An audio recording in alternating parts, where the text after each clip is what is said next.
Bismillahirrahmanirrahim. Assalamualaikum warahmatullahi wabarakatuh. Innal hamdalillah nahmaduhu wa nasta'inuhu wa nastaghfiruh wa na'udzubillah min syururi anfusina wa min sayyiati a'malina man yahdihillahu fala mudhillalah wa man yudhlil fala hadiyalah. Asyhadu an la ilaha illallah wa asyhadu anna Muhammadan abduhu wa rasuluh la nabiyya wa la rasula ba'da. Pertama-tama, marilah kita panjatkan puja dan puji syukur kita atas kehadirat Allah Subhanahu wa taala yang telah memberikan kita nikmat sehat dan nikmat waktu luang yang dimana kita dapat mengikuti mata kuliah PAI ini dengan sehat walafiat. Amin. Yang kedua kalinya, salawat dan salam tak lupa kita curahkan kepada junjungan besar suri tauladan kita, Nabi akhir zaman kita, Nabi Muhammad SAW, yang dimana beliau telah membawakan Islam dari zaman jahiliyah hingga zaman Islamiyah ini. Yang ketiga kalinya, saya di sini akan mempresentasikan dari kelompok kami, yaitu dari kelompok 8, tentang kufur dan nifak. Sebelumnya saya berterima kasih kepada Ibu Isna Mildaini, Nurhama Mildaini, SIMA yang telah mempersilahkan kelompok kami untuk mempresentasikan materi kami. Kelompok kami beranggotakan saya sendiri dan yang selanjutnya Muhammad Arik Alim Hibatullah, Syafara Salsalaya Yuliana, dan Dini Susilawati. Pengertian kufur. Kufur dalam bahasa adalah menutupi, melepaskan diri. Kufur secara istilah adalah pendudukan terhadap ajaran Rasulullah, menutupi nikmat Allah Subhanahu wa taala. Dan kufur atau ingkar adalah salah perbuatan manusia baik secara lahiriah maupun batiniah yang bisa menyebabkan hilangnya atau gugurnya keimanan seseorang. Kufur kalau ditinjau dari segi hukum, maka kufur ada dua, yaitu kufur besar dan kufur kecil. Jenis-jenis kufur. 1. Kufur kafir karena mendustakan kebenaran. Sebagai firman Allah dalam surat An-Ankabut ayat 68, Allah berfirman, A'udzubillahi minasyaitonirrajim. Bismillahirrahmanirrahim. Wa man azlamu mimman iftara 'alallahi kadzaban au kadzaba bil haqqi lama ja'ahu alaisa fil jahannama mas'ul kafirin. Kufur terhadap nikmat Allah.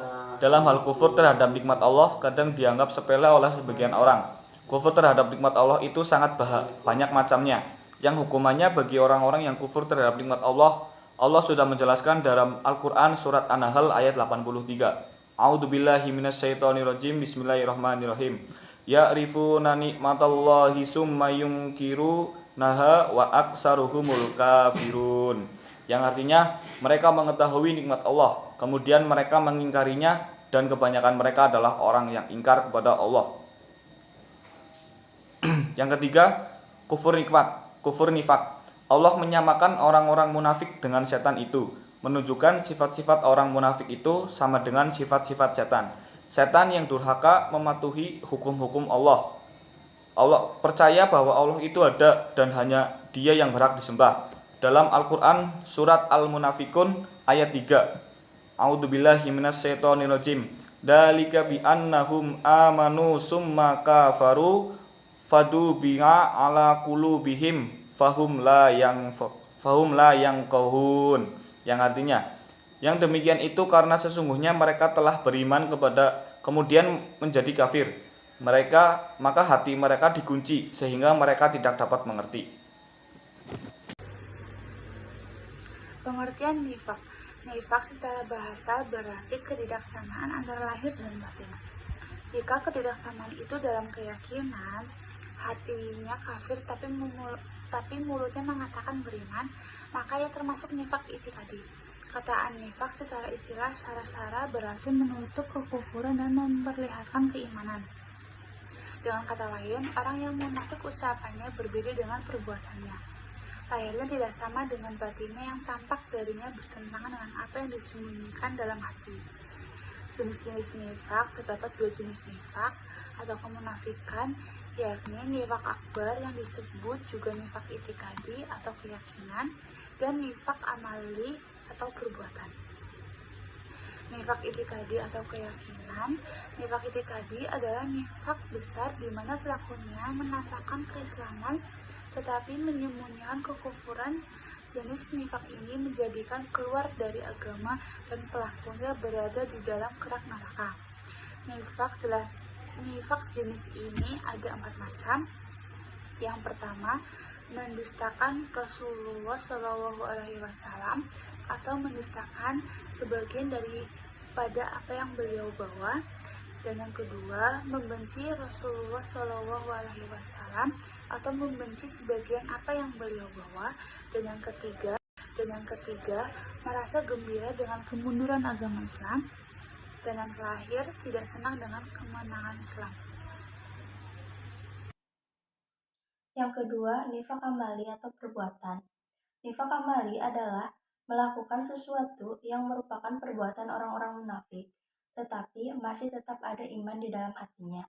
Pelakunya berada dalam iman dan nifak. Lalu, jika perbuatan nifaknya banyak, maka bisa menjadi sebab terjerumusnya dia ke dalam nifak yang sesungguhnya.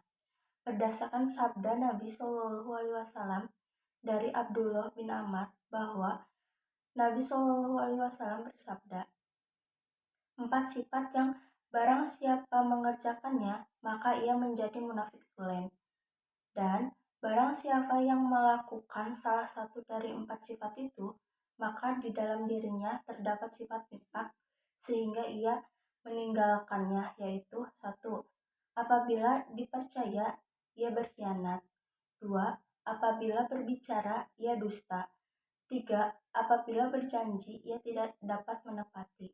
Dan yang terakhir, apabila bertengkar, ia curang atau mau menang sendiri. Hadis riwayat Bukhari Muslim. Baik, terima kasih kepada teman-teman yang telah menyampaikan materi tentang kufur dan nifak. Dan terima kasih kepada Bu Isna dan juga teman-teman yang telah menonton video kami. Semoga apa yang kelompok kami sampaikan bisa dipahami dan dipelajari oleh teman-teman semua. Dan sebelum saya tutup, saya akan memberikan sedikit kesimpulan tentang kufur dan nifak. Kufur berarti orang itu tidak beriman kepada Allah Subhanahu wa Ta'ala dan juga kepada Rasulnya, baik dengan mendustakannya ataupun tidak. Sedangkan nifak berarti orang itu memperlihatkan penampilannya secara lahir sebagai orang muslim, sedangkan dia itu menyembunyikan kekufurannya di dalam batinnya. Contoh, orang itu malas-malasan sholat berjamaah di masjid, orang itu malas-malasan membaca Al-Quran, dan lain sebagainya. Mungkin cukup sekian dari kelompok kami. Jika ada salahnya itu datang dari saya sendiri, dan jika ada benarnya itu datangnya dari Allah Subhanahu wa Ta'ala. Nun wal qalami wa ma yasturun. Wassalamualaikum warahmatullahi wabarakatuh.